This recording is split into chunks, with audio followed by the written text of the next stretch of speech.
not really done much wrong this afternoon, Ross, but out of the cup after a contentious defeat. What would you start with that afternoon? I think when you lose the goals as poorly as what we did, you don't deserve to be in the cup. It took us until we went 2-0 down to kind of really get started.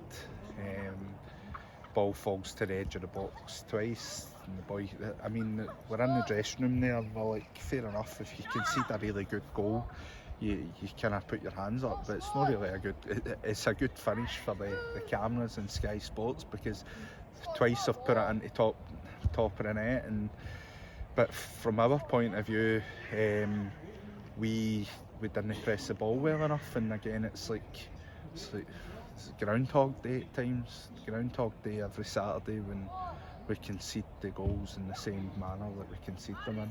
In terms of not deserve them to go through, I think the big difference in why they went through and we didn't go through was purely based on the fact that when they broke forward, they get 4 or 5 bodies in the box, and when we get brought forward, we only had 2 or 3. But other than that, I think it was. Put it this way: the last time we played Ardrossan was my second game in charge here, and they beat us 6-2, and it wasn't a beating; it was a scudding. The day we get beat 3-2, so do you kind of take a wee milestone, a positive from that? Was it a lesson in finishing, do you think, with some of the chances we missed in that first half, and then also they've come forward twice and scored 2 very good goals?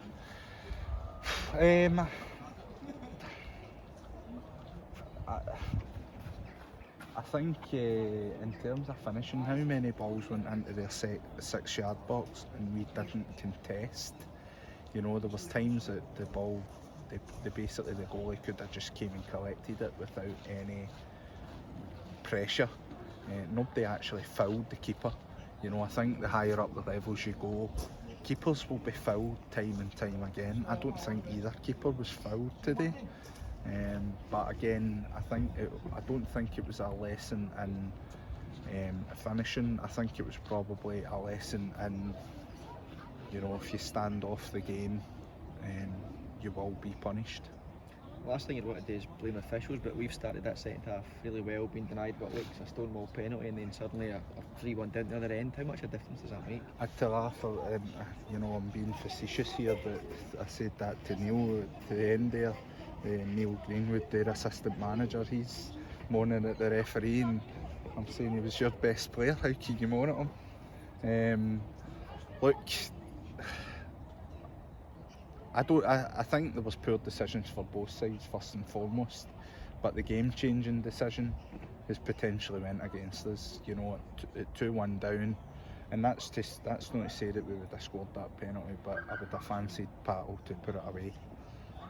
At this level, a lot of the time it seems to be the first shout wins it. Is it annoying maybe from your point of view that your team's a bit quiet? And you're Ardrossan shouting for everything and they're getting decisions? Aye, and what I don't understand as well is when a referee, just to go back to your previous point, the referee says it's my responsibility to come and get the flag off him for our official, our committee official, to do the line. There was a ball clearly out the park.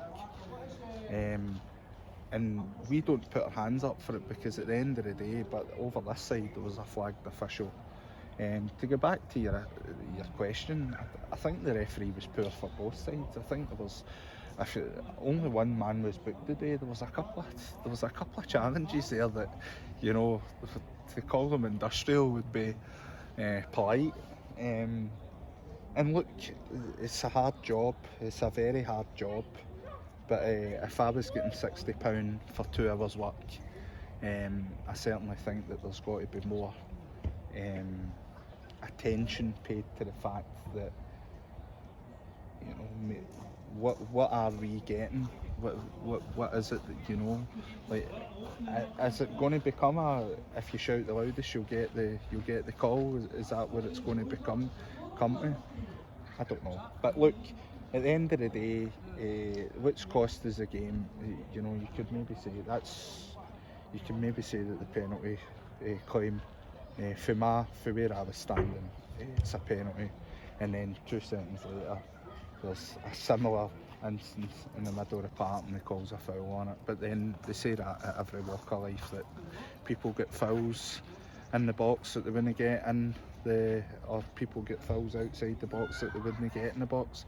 I think if it's a foul, it's a foul. Back to league action next week. We get another trip to your second home of Ayrshire.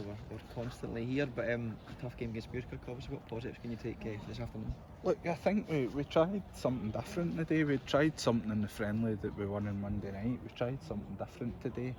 Did it work? I think it went okay. Again, for me and where we are, I'm not going to change my train of thought, but I just feel that cup wins and cup games are nice to have. I would rather be focused in the league, but you know, we can't allow ourselves to not press the ball and make mistakes. And again, we need to go to Ayrshire. It's a tough place to go. Muirkirk are a decent side, so we just need to go and pick ourselves up and have a good week at training and take it from there.